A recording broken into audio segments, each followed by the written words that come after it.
Le 7e art riposte enfin.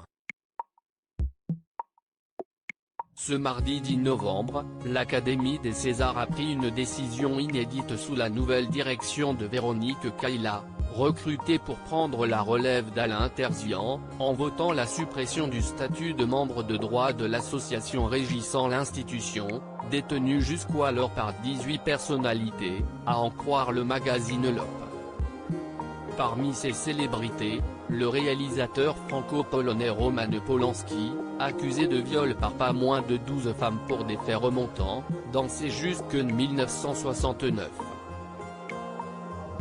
Une décision forte en symbole après le scandale de sa triple victoire lors de la dernière édition de la cérémonie des Césars, votée par une écrasante majorité de 134 voix au sein de l'institution. 6 voix se sont prononcées contre tandis que 15 individus ont préféré s'abstenir de tout vote. L'Académie a coupé les ponts avec d'autres personnages historiques, emblèmes d'une époque révolue, siégeant en raison de leurs titres et récompenses. Ainsi, si cette première réforme de la nouvelle ère des Césars n'a pas épargné Roman Polanski, elle marque aussi l'éviction immédiate des réalisateurs Costa Grava et Régis Warnier, des producteurs Alain Roca, Thomas Langman et Margaret Ménégo. Ils suivent ainsi le cinéaste Jean-Xavier de Lestrade et l'acteur Sam Carman qui ont démissionné en septembre 2020 lorsque l'Assemblée générale avait dévoilé ses membres.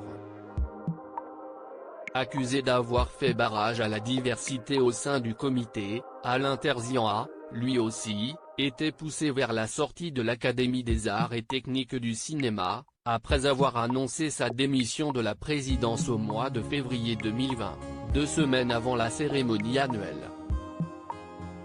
Décision faisant suite à l'appel à une réforme en profondeur de 200 personnalités dans une tribune publiée dans les colonnes du journal Le Monde.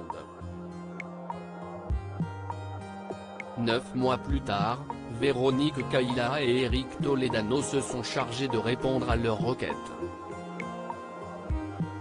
Un séisme qui porte ses fruits poussé vers la sortie, Roman Polanski ne verra donc pas l'émergence d'une académie profondément paritaire. Car, en adoptant la proposition de modification de ses statuts, cette dernière a opté pour une assemblée générale composée de 164 membres, élus démocratiquement et paritairement, comme l'explique un communiqué dévoilé ce mardi 10 novembre. Ont ainsi été sélectionnés 82 femmes et 82 hommes. Un autre divorce pour le mari d'Emmanuelle Seigner, cible des associations féministes qui demandent justice pour ses accusatrices, alors qu'il a fui la justice américaine durant les années 1970. Après avoir tergiversé, et avoir tenté de faire de lui le président de la 42e édition de la cérémonie en 2017, plusieurs mois avant la vague #Métaux, l'Académie des Césars a pris exemple sur son homologue des Oscars qui, elle, avait claqué la porte à Roman Polanski et Bill Cosby, en mai 2018.